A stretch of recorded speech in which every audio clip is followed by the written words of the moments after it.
Begini ya, ini kan abahnya Kiai Mas Buhin juga namanya Fakih, gurunya juga Kiai Abdul Fakih. Saya berharap anak-anak Inkafa ini nekuni utamanya itu fikih. Fikih itu penting sekali. Kata Sayyid Ali yang Shahibu Simtid Durar itu, wabihi kiwamus syariah, yang bisa mengawal syariat itu hanya fikih. Fikih itu ya kalau yang paling gampang tentu kita misalnya punya Fathul Qorib, Fathul Mu'in, Fathul Wahab. Tapi yang faham betul, mesti faham itu ngelotok setengah hafal. Jangan bawa kitabnya tok, sementing sekian semester terus selesai. Itu sama-sama dosa, itu dosanya ya dosa, mahasiswanya juga dosa.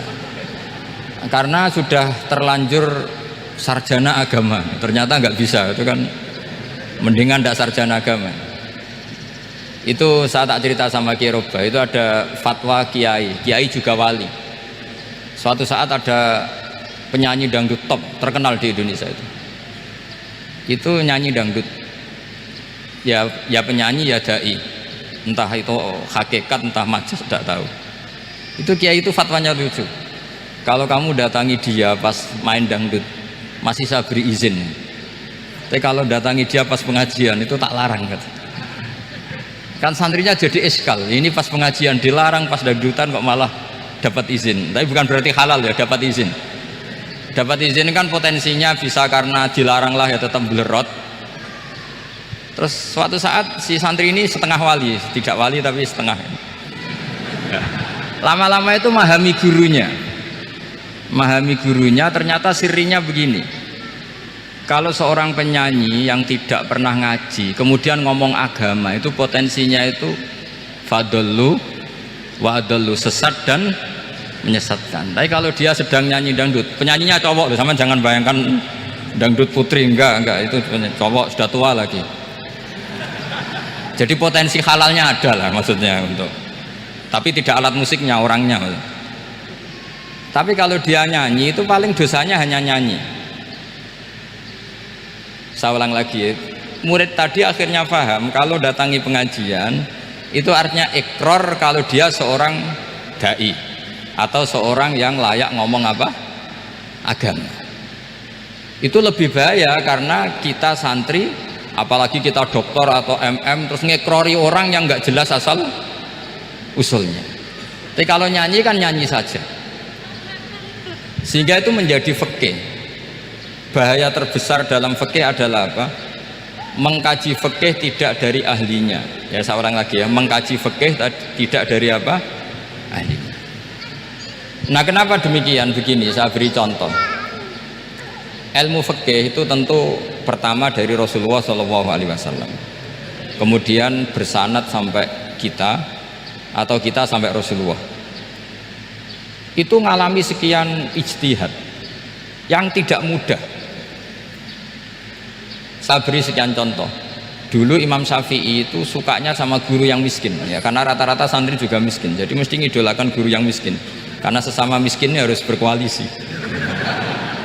Tapi akhirnya gurunya Imam Syafi'i itu miskin sekali, namanya Muslim bin Khalid Az-Zanji itu miskin, Sufyan As-Tsauri miskin, Sufyan bin Uyainah miskin.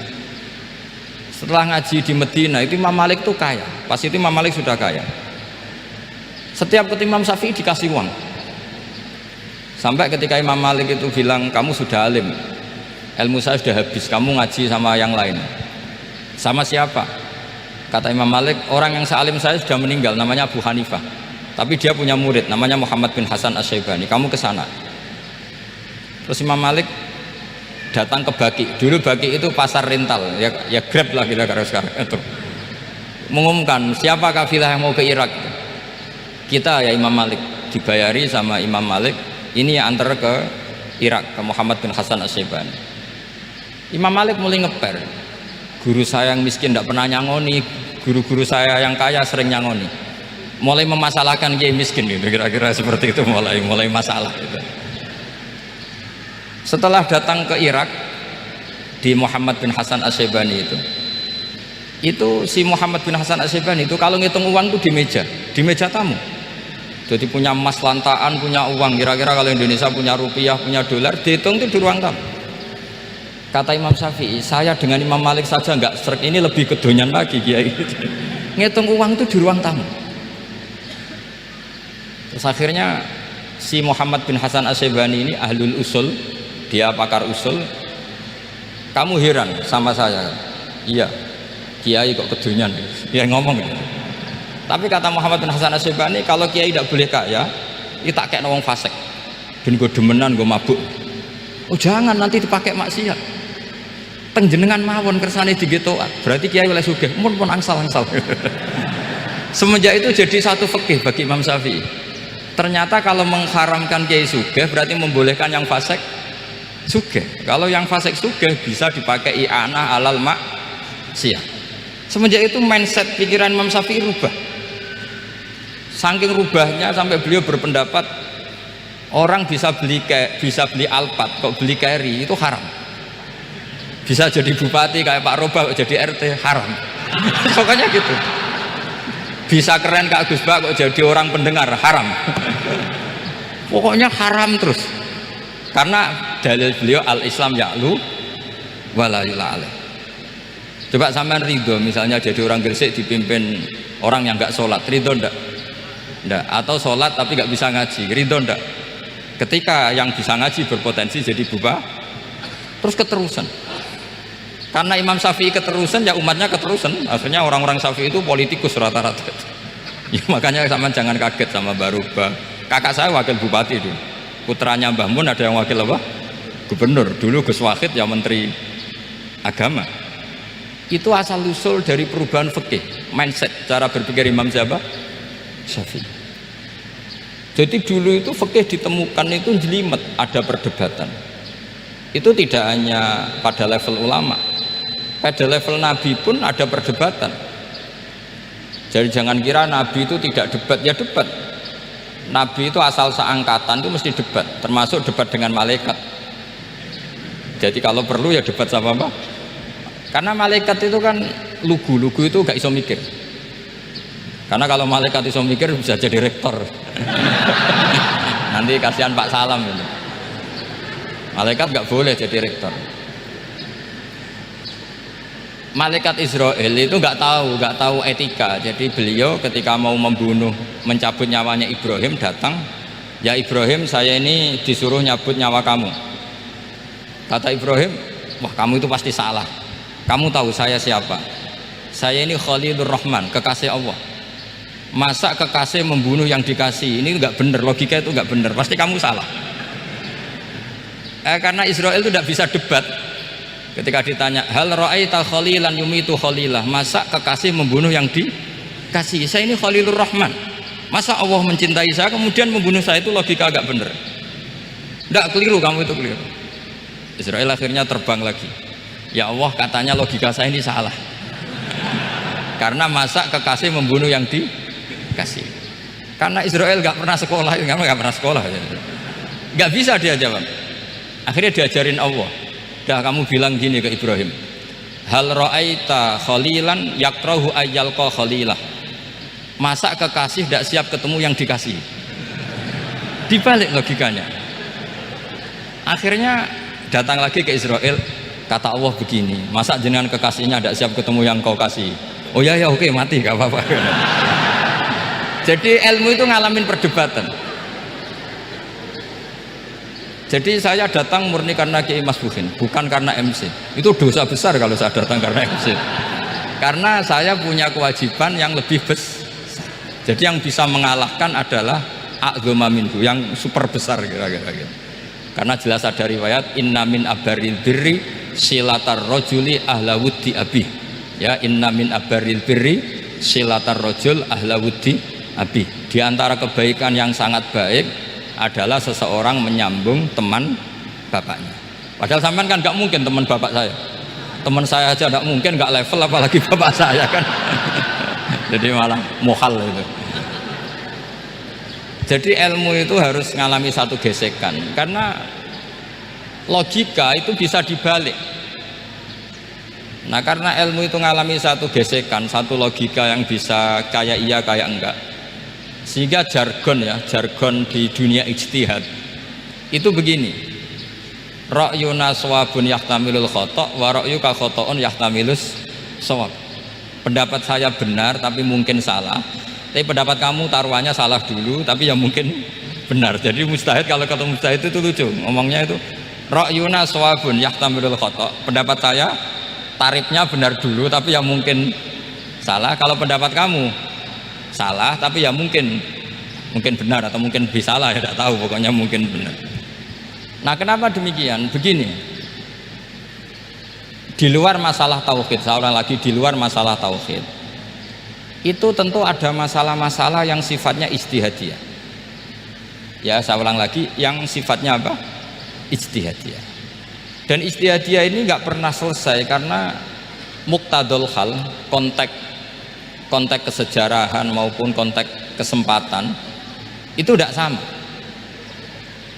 Dulu kiai-kiai itu ngaramkan dasi, ngaramkan celana, karena yang celananan yang dasinan itu penjajah, sehingga mantasabbaha biqaumin fahuwa minhu. Tapi lama-lama kiai-kiai itu ya pakai dasi, pakai celana, ya karena dianggap sudah tidak mantasabbaha biqaumin fahuwa minhu. Ini ngalami pergeseran, semua ijtihad itu ngalami pergeseran. Lalu pertanyaannya begini, lalu ijtihad apa Gus yang permanen? Yang permanen ya ijtihad dengan alatul ijtihad, dengan alat-alat apa? Ijtihad. Saya beri contoh misalnya begini, Nabi Musa itu yang ngalami ijtihad. Kata beliau karena kangen Allah, itu ingin melihat Allah karena kangen. Rabbi arini anzur ilai, qala lan tarani walakin anzur ilal jabal. Ya sudah, namanya orang kangen ya ingin melihat, ya sudah gitu aja. Sehingga ahli ilmu kalam itu berdebat. Kalau kata ahli sunnah, karena Nabi Musa minta ingin melihat Allah, berarti melihat Allah itu jaiz, mungkin. Karena Nabi gak boleh bodoh meminta sesuatu yang hal. Maka antipatinya ahli sunnah terhadap pendapat Mu'tazilah itu antipati. Karena menurut pendapat Mu'tazilah Allah itu qadim, Allah itu laisa kamislihi syai'un, sehingga gak bisa dilihat. Pertanyaannya adalah berarti Nabi Musa meminta sesuatu yang hal, itu bodoh sekali sampai gak tahu mana hal mana apa jaiz. Makanya kata Imam Ghazali, masa Nabi Musa yang Nabi gak tahu kalau melihat Allah itu hal, sampai minta, berarti nganggap itu jaiz atau boleh. Itu cara pandang orang-orang ahli sunnah wal jamaah. Tapi tetap saja sebagian ulama itu ya balelo, yang kayak Mu'tazilah itu ya balelo, cara berpikir pokoknya itu karena kangen, bukan karena mungkin atau tidak mungkin. Jadi nggak mungkinnya tetap tidak mungkin. Terus mereka dalil la tudrikul absar wa huwa yudrikul absar. Nah, sudut pandang ini akan terus. Ada seorang wali ditanya, kalau kamu di surga ingin melihat Allah apa enggak? Jawabnya enggak. Kenapa ya? Kasihan Allah. Terus kenapa jadi? Unazzihu dzalikal jamala an nadzari misli. Saya tidak ridho Allah yang hebat, yang keren, kemudian sing delok di rumah aku wong gresik. Koyok gak ngergani pangeran. Sebenarnya sing delok Allah ben golongane Nabi Muhammad, Nabi Ibrahim, kowe ra usah ngilangi keren. Maksudnya itu. Jadi ada ulama itu jadi wali kalau sholat itu karena di soft belakang.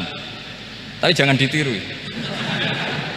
Itu kan gak lazim ya, lazimnya kan afdhalus sufuf as-saful awal. Ketika ditanya kenapa kamu kalau sholat di belakang, cek GR koyok wani suwan pangeran gue ngarep, aku sungkan dadi gue gurih lagi. Kalau sampean kan karena males, bukan karena sungkan. Jadi itu artinya rasa ya, makanya nggak bisa, nggak ada ijtihad itu tidak mungkin, karena perasaannya orang itu beda-beda. Itu Sayyid Abdul Al-Haddad itu kalau ngendikan masyhur, man da'a li dzalimin bil baqa faqad ahabba yu'sawwa fi ardi. Orang yang mendoakan orang fasik masih hidup, gak mati-mati, itu berarti suka kalau Allah dimaksiati di buminya. Wong fasik kelakuannya rak maksiat, nak mbok dongakno mari, itu berarti kamu ingin Allah didurakani terus menerus karena si fasik masih hidup. Tapi kalau Abdul Hasan As-Sadili cara ngendikan gini, kalimatnya persis. Man ahabba alla yu'sawwahu fi ardi faqad ahabba alla tadhharu maghfiratuh. Orang yang ingin dunia ini steril, gak ada maksiat, maka sama saja berkeinginan tidak melihat luasnya maghfirahnya Allah. sama-sama wali besar, tapi cara pandang hubungannya dengan Allah seperti itu. Jadi mau tidak mau ijtihad itu mau tidak mau. Makanya tidak usah dipertentangkan misalnya cara berpakaian, cara apa, yang penting sesuai aturan Islam ya sudah. Karena ini urusan rasa. Urusan apa? Rasa. Itu Syekh Hasan Basri itu sering jagungan sama Robiah Hadawiyah. Itu secara fikih salah. Tapi pas itu ulama fikih ditanya, kenapa Anda tidak komentar terhadap dua wali besar yang sering ketemu? Andai kan semua santri seperti itu akan saya halalkan, kata. Karena nggak mungkin punya nafsu. Sehingga fikih dulu memang masih asli. Kamu lihat di takrib misalnya, lelaki melihat perempuan itu nggak boleh kecuali sekian alasan. Termasuk boleh itu li taklim karena mengajar, atau lil muamalah. Lah ini yang mulai masalah. Ada warung kopi, penjaganya cantik, santri-santri ngopi, ini lil muamalah kan kasus ya. Mau disalahkan tuh ada takbirnya, mau dibenarkan ini jelas fasik kan, jelas fasik. Matanya sudah fasik sebelum itu ditambah itu, jadi fasiknya permanen. Nah pertanyaannya adalah, kalau kamu ngajar mbak-mbak kemudian hafal yang cantik yang enggak, itu taklim lin nazar apa nazar li taklim? Itu taklim apa modus?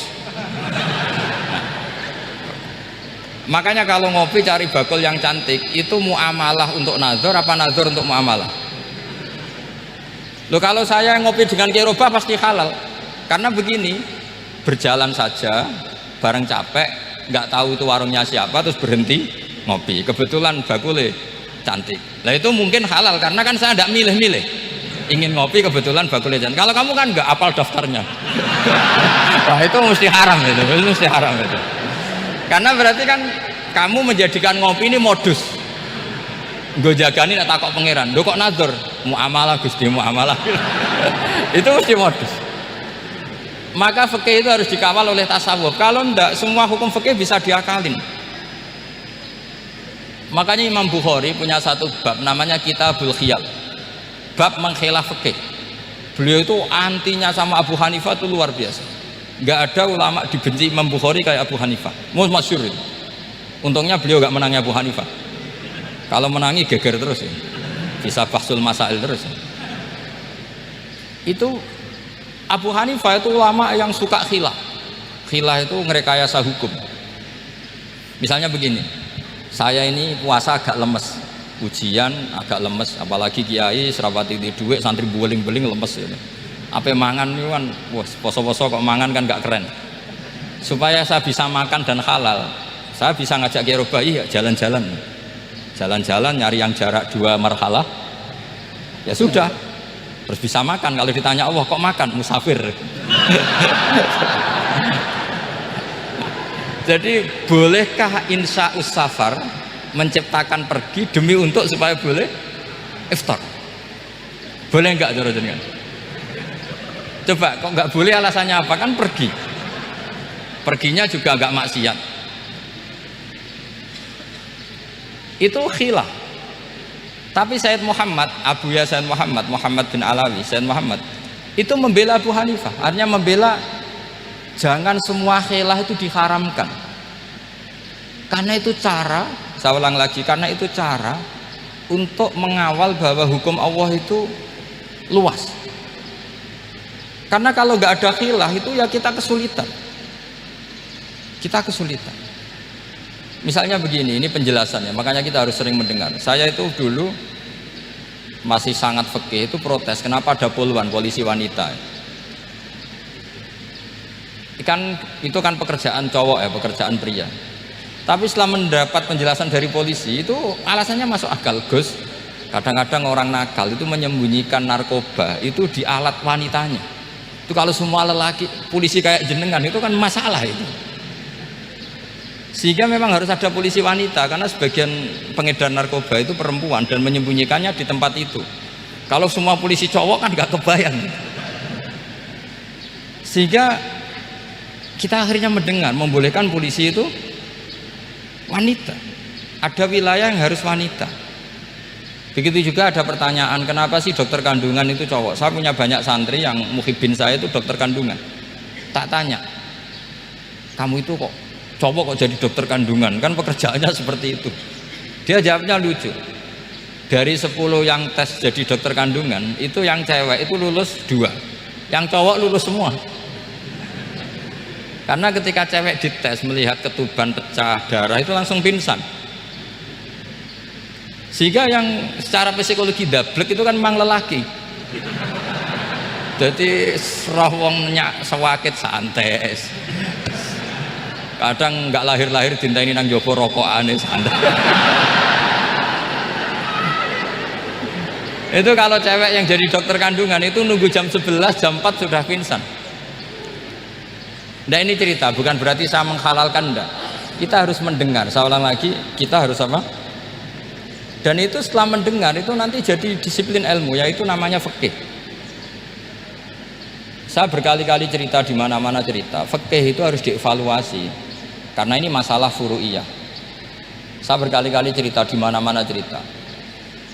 Hukum berteman orang fasik gimana? Pasti orang jawab haram karena takut ketularan orang fasik. Tapi kalau dibalik, hukumnya bina orang fasik gimana? Ya baik, umatnya Nabi bisa bina kalau berteman. Kamu bisa bina orang fasik tanpa berteman? Gak bisa. Jadi kalau dibalik, hukum berteman orang fasik gimana? Haram. Hukumnya bina orang fasik baik, bisa bina kalau berteman. Berarti berteman orang fasik ya terus nanti pada level lapangan sih gampang. Kalau yang soleh membina yang fasik dan yang fasik ketularan yang soleh, maka ternyata baik. Kalau yang soleh ketularan fasik ya berarti ternyata buruk. Tapi kan hukum masa nunggu kenyataan, kan jadi nggak hukum. Di mana-mana hukum itu kan ada asumsi, karena ini masalah ijtihad. Nah itu yang dilakukan para ulama kita. Jadi sampean harus mengkaji fikih secara detail, karena tidak hanya kita yang khilaf, nabi-nabi juga khilaf dalam menentukan dakwah ilallah. Wali-wali kita kayak Abdul Hasan Asyadzili sama Sayyid Abdul Al-Haddad itu juga khilaf. Imam Ghazali ya khilaf. Imam Suyuti itu kalau ketemu Al-Qastolani itu saling tidak nanya, saking nggak cocoknya, masyhur itu. Jadi ulama ya ora cocok. Bedanya nak saiki perkara partai. Kalau orang dulu enggak, karena pakai asumsi, karena memang susah. Nggak misalnya memang tak bedai, tak beri yang nggak misalnya ada orang rukuk kemudian ngentut, itu sholatnya batal apa enggak? Enggak, jawab saja. Enggak, orang sholat kemudian pas rukuk kentut atau kelihatan auratnya, sholatnya batal apa enggak? Batal. Lah itu keliru nih sampean, itu salah dosennya mesti itu. Pertanyaannya gini, yang dikatakan sholat itu kan aqwalun wa af'alun muftatahatun bitakbir muftatamatun bitaslim. Lalu ketika sampai rukuk apa sudah namanya sholat? Jika kamu katakan batal, namanya sholat aja belum kok sudah kamu katakan batal itu.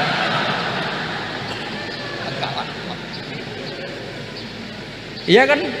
Jadi kalau aku mau sholat pas rukuk ngetut batal atau ora? Mestinya jawaban yang benar, ya ora sholat jadinya gitu. Karena kalau dikatakan sholat, definisinya harus sampai salah. Tapi kan kita nggak mungkin ngomong seperti itu, kan dianggap majnun. Padahal itu yang benar, yang punya kecerdasan. Nah makanya pertanyaannya, fikih itu ngikuti bahasa awam apa bahasa istilah? Kalau ngikuti bahasa awam ya kayak tadi, sholat kok pas rukuk kentut maka batal. Sebenarnya yang batal itu sholatnya apa rukuknya? Nah makanya terjadi perdebatan. Kalau yang pakar-pakar usuli itu salah istilah itu nggak mau. Saya ulang lagi, kalau pakar-pakar usuli itu salah istilah itu nggak mau. Terus misalnya tak beri contoh lagi. Kalau imam itu sudah salam pertama itu yang rukun kan salam pertama. Berarti setelah salam pertama imam sudah keluar dari sholat apa belum? Sudah kan? Yakin? Ya sudah. Sekarang sama tak bedai. Lalu makmum itu kesunatan langsung berdiri apa nunggu imam salam kedua? Enggak, jawab satu. Nunggu salam kedua kan? Itu kriminalnya sampai anda dalam sufi itu. Kriminalnya begini, Berarti Anda membolehkan makmum bergantung sama orang yang sudah tidak sholat. Kata kamu setelah salam pertama dia sudah tidak sholat, berarti kamu menginstruksikan makmum berhubungan dengan orang yang sudah tidak sholat, karena sudah keluar dari sholat ketika salam pertama. Kalau kamu di debat gitu gimana jawabnya? Pusing kan? Berarti robtul makmum bisolatiman sing wis laisa fi sholatin, berarti menggantungkan sholat sama orang yang sebetulnya sudah tidak sholat. Ada yang jawab, sebagian ulama fikih tetap disunatkan menunggu salam kedua, karena salam kedua itu masih paket meskipun tidak rukun, dia paketnya selesai. Tapi selalu pertanyaannya gini, lalu setelah salam pertama itu imam masih sholat gak? Udah sama pernah dijawab toh? Nah ini pentingnya bodoh, gak mikir. Jadi makanya bodoh itu barokah, karena gak mikir. Jadi soalnya Rabbana ma khalaqta hadza batila. Sing bodoh ya barokah, sing pinter ya barokah. Sing ora barokah itu maksiat. Wis ora ono barokah blas. Maka kan fikih itu seperti itu. Jadi ada disiplin, di situ ada disiplin ilmu. Yang kadang kita tidak cocok. Makanya Imam Syafi'i sendiri ngendikan, kadang beliau dengan gurunya, dengan Imam Malik sampai ngarang ikhtilafu Malik. Beliau punya data yang beliau itu sedang nggak sama dengan gurunya, yaitu Imam siapa? Malik. Karena mindsetnya itu beda. Tidak sampai misalnya saya tanya, sholat itu harus menghadap kemana? Tidak, jawab saja kiblat kan. Ukurannya apa coba? Namanya madhep, wajah apa dada? Imam Syafi'i milihnya dada. Sekarang praktekkan dalam dialog keseharian. Saya jagungan sama Kiai Roba seperti ini, terus wajah saya begini, madhep gak? Nah itu masalah. Terus pertanyaannya, madhep dengan dada itu fis sholat apa fil qiyam?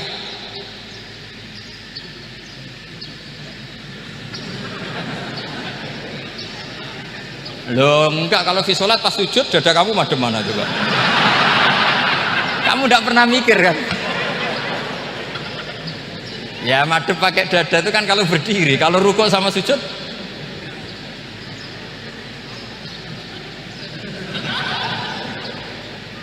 loh itu ulama itu jelimet gitu. Makanya jarang yang menekuni profesi ulama itu, menekuni proposal banyak karena memang susah. Jadi ulama itu orang yang cara berpikir sudah aneh, sehingga mereka detail. Maksudnya menghadap itu apa ukurannya? Ukurannya kalau berdiri ya dada, tapi nggak bisa kamu katakan at-tawajjuh bisodri, aturan dalam sholat, fikuli sholat. Pertanyaannya lah kalau rukuk sama sujud dadanya menghadap kemana coba?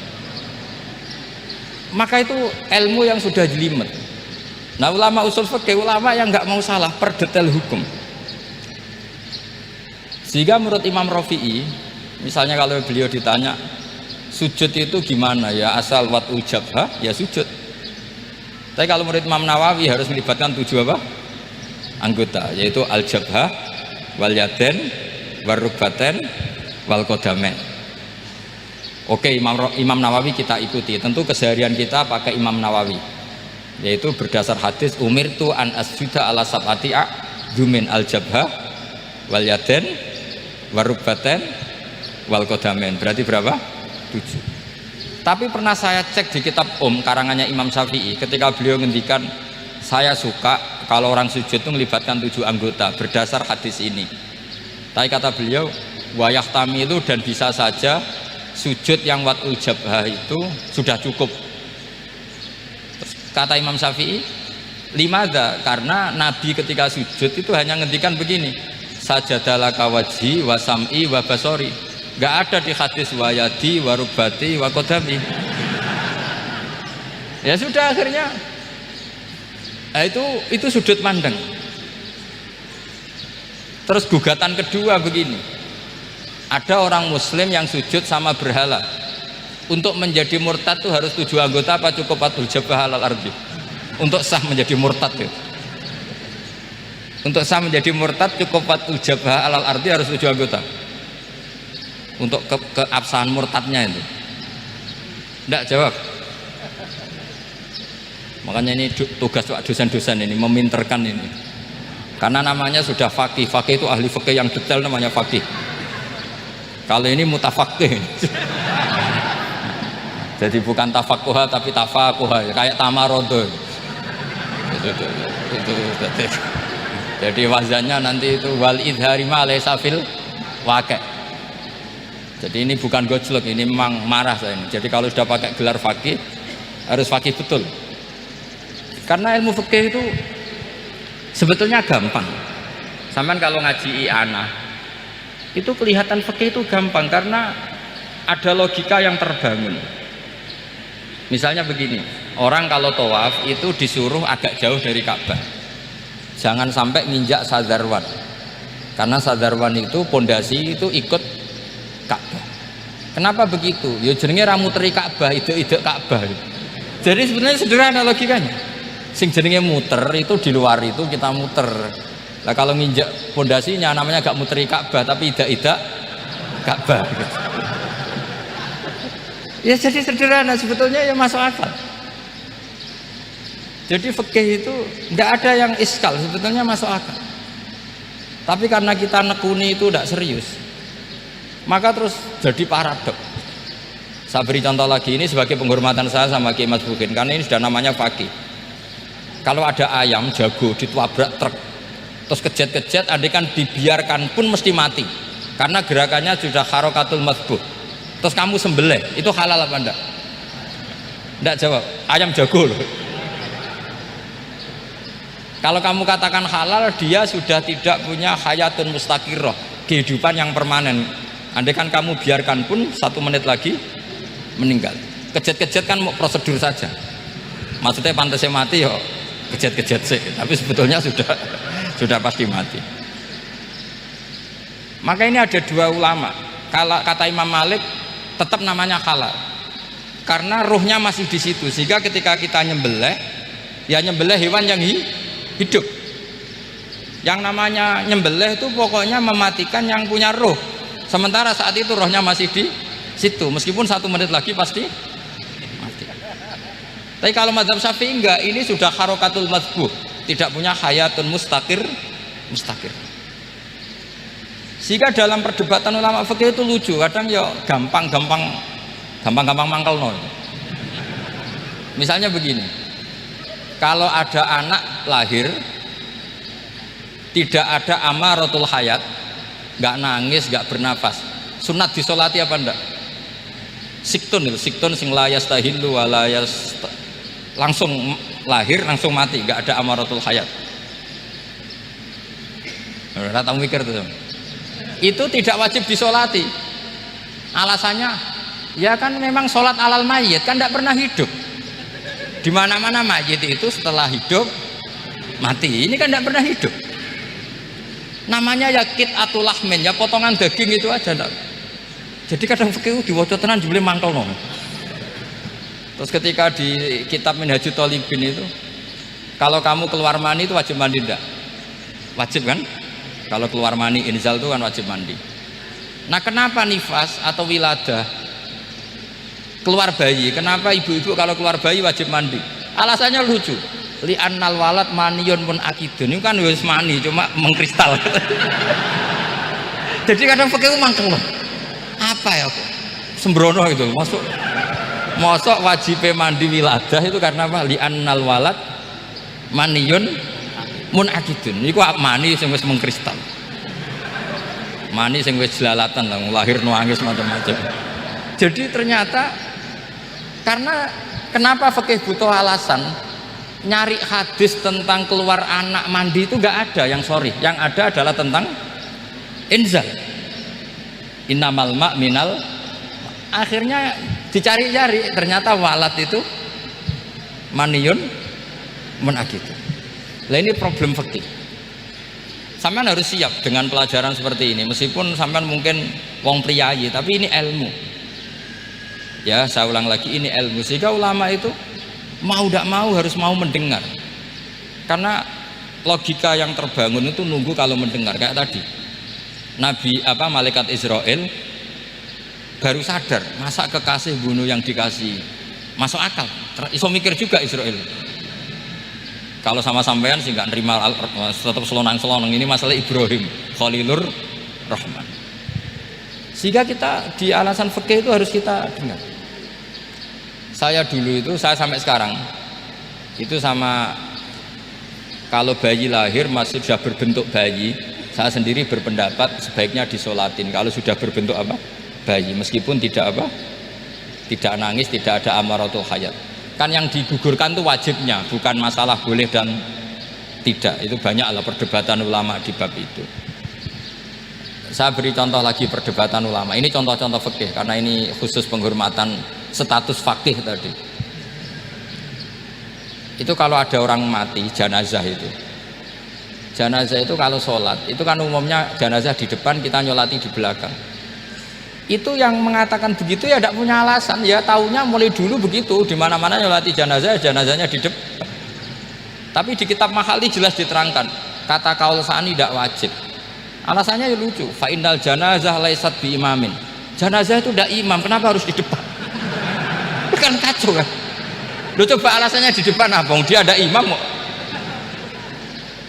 Nah barokahnya fikih itu, sehingga kita melihat di Arab Saudi sekarang itu jenazah kan di belakang, tapi kita tetap nyolati apa? Mayit. Kalau di Arab Saudi musim haji itu jenazahnya di kamar mayit, tapi kita nyolati. Itu satu-satunya takbir ya tadi, fa innal janazah laisat bimanzilatil imam. Tapi jangan praktekkan, nanti dia kepaliran sesat tuh. Saya hanya cerita ilmu, jangan dipraktekkan. Kalau dipraktekkan masih jadi aliran sesat. Mono jenazah ning mburi mame kok ngarep aliran sesat. Sebetulnya bukan sesat gitu. Uji coba fikih. Ya karena tadi fa innal janazah laisat bimanzilatil. Bukti lagi kalau sampean sholat ghaib. Sholat ghaib ini misalnya mayitnya di Surabaya, boleh nggak sholat ghaib di sini? Terus jenazahnya di belakang kamu apa depan kamu? Nah ini kan fikih itu pokoknya gitu. Makanya standar furu'iyah itu susah karena perdebatannya itu mirip-mirip, kayak iya, kayak tidak, kayak. Makanya dulu zaman sahabat, ada sahabat itu mencintai Rasulullah, senengannya sowan, bukti cinta sowan. Banyak juga yang sahabat bukti cinta Nabi itu tidak pernah sowan, alasannya ganggu. Kenapa kamu jarang sowan Nabi? Saya sering jamaah sama Nabi, saya tidak pernah sowan. Kenapa? Ganggu. Biar Nabi kalau di rumah sama anak istrinya, saya tidak mau ganggu. Makanya saya termasuk kiai yang gak pati seneng disowani. Karena ya itu tadi. Kalau mulang seneng saya, kalau disowani biasa saya. Kalau kiai roba itu nilai, nak pernah sepuh jadi rasuan nilai. Jadi beda. Saya sering ditilii kiai sepuh. Tapi bahasanya tentu tidak sowan, tapi nopo nilai. Kalau sowan itu banyak. Ketika Rasulullah wafat, itu separuh sahabat hampir mayoritas, ya Rasulullah kita semua ingin kita dulu yang meninggal karena engkau begitu penting, maka jangan meninggal dulu, kita yang meninggal. Kalau kita yang meninggal itu gak apa-apa, tapi kalau engkau penting jangan meninggal. Tapi ada saja sahabat lah tidak seperti itu, saya suka Rasulullah meninggal dulu. Alasannya masuk akal, biar Allah menyaksikan saya kama usaddikuhu hayyan usaddikuhu maitan. Allah biar menyaksikan saya iman kepada Nabi ketika masih hidup, dan saya buktikan setelah mati pun, setelah meninggal pun, setelah wafat pun iman.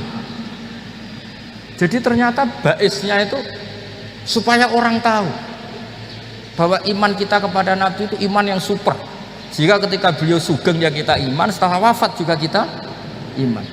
Kai usaddikuhu maitan kama usaddikuhu hayyan, supaya saya mentasdikkan beliau setelah meninggal sebagaimana kita mentasdikkan beliau saat masih hidup. Dan ternyata Allah ridho dengan perkataan sahabat itu. Kenapa Allah ridho? Karena menjadi pelajaran bagi orang-orang yang ditakdir gak menangi Rasulullah SAW. Tetap mereka iman. Jangan kayak setan itu kurang ajar betul kalau iblis itu. Masyhur itu, iblis itu nangis-nangis neng Nabi Musa. Iblis itu takutnya sama Allah itu luar biasa, sampean kalah. Iblis itu setiap ketemu malaikat karena dia ngerti alam gaib, mesti apa itu? Kama sali syaitani id qala lil insani kfur falamma kafara qala inni bari'um minka inni akhafu wa Rabbal alamin. Jadi setan iblis itu paling sering bilang inni akhafu Rabbal alamin, karena iblis itu tahu surga, tahu neraka, tahu kekuasaannya Allah. Jadi takutnya sama Allah luar biasa. Makanya setiap dia mengajarkan kekafiran, setelah orang itu kafir gimana? Inni bari'um minka inni akhafu Rabbal alamin. Saking takutnya sama Allah, suatu saat iblis ini datangi Nabi Musa. Karena tahu Nabi Musa itu kalimullah, orang yang bisa komunikasi langsung dengan Allah. Ya Musa ya kalim Allah, saya ini makhluk, saya takutnya sama Allah luar biasa. Tolong rayukan Allah supaya nerima tobat saya. Karena dirayu terus, lama-lama Nabi Musa bilang, oke, tak rayukan Allah sama Allah. Karena Musa kekasihnya, ya Allah, iblis itu ingin tobat, tolong dikasih hak tobat. Kata Allah, oke, dia bisa tobat asal mau sujud di makamnya Nabi Adam. Karena kesalahannya dia gak mau sujud sama Nabi Adam. Semenang Nabi Musa karena ada cara untuk iblis menjadi tobat. Dikasih tahu sama Nabi Musa, alhamdulillah kamu diterima tobatnya. Syaratnya apa? Sujud ke kuburannya Nabi Adam. Wah, iblis atau aslinya terus asjuduhu maitan wa qatla asjuduhu hayyan. Oh, zaman urip aku ora gelem, apa meneh wis mati. Oh, dasar setan itu. Zaman urip aku ora gelem, wis mati kok kon sujud. Kumat maksudnya terus, ya sudah, terus sampai sekarang akhirnya. Kalau sekarang sudah tidak mungkin lagi karena nggak ada Nabi Musa. Jadi ijtihadnya sahabat melihat wafatnya Rasulullah itu beda-beda, dan ternyata semuanya diridhoni Allah. Karena ternyata yang suka Nabi wafat dulu adalah ingin supaya umat Islam tetap mencintai beliau, iman sama beliau, tasdik sama beliau, sebagaimana tasdik zaman Sugeng. Makanya kita harus mencintai guru-guru kita. Uhibbuhu maitan kama uhibbuhu hayyan. Saya sampai sekarang itu ya merasa Mbah Mun itu tidak meninggal. Saya masih merasa kalau bapak saya tidak meninggal, karena kita mencintai beliau-beliau ketika hidup dan ketika wafat itu sama. Karena beliau-beliau sama kita juga seperti itu. Rasulullah itu ketika mendekati wafat, ya bahasa halusnya intaqala ila rafiqil a'la. Itu Nabi kalau ngedikan tuh rileks sekali. Hayati khairun lakum wa wafati khairun lakum. Cung aku nak uripku ya apik, engko nak aku wis kapundhut ya apik. Fa amma hayati fali asunna lakum as-sunan. Sebagian riwayat fa innakum tuhadditsuna anni wa uhadditsu ankum. Kalau saya masih hidup, saya bisa mengajarkan kamu sunnah, mengajarkan kamu tradisi-tradisi yang benar. Dan ketika aku mati, ketika aku sudah wafat, maka saya jejer Allah, kata Nabi. Saya berdampingan dengan Allah, maksudnya dekat Allah. Tentu bila kaifin walan hisor. Terus sudah fa inna amalakum, amal-amal kamu diperlihatkan ke saya. Berhubung saya sudah dekat Allah, kalau amal kamu baik, saya muji Allah. Kalau amal kamu buruk, saya langsung mintakan ampun kepada Allah. Jadi Nabi rileks sekali. Artinya saya hidup bagus karena bisa ngajarkan kamu as-sunan wasyara'i. Kalau saya wafat karena saya dekat Allah, kalau kamu baik saya muji Allah, kalau kamu buruk saya mintakan ampun kepada guru-guru kita juga seperti itu. Justru setelah wafat beliau-beliau punya kesempatan dekat sama Allah, dekat sama al-malail a'la, sehingga mendoakan apa?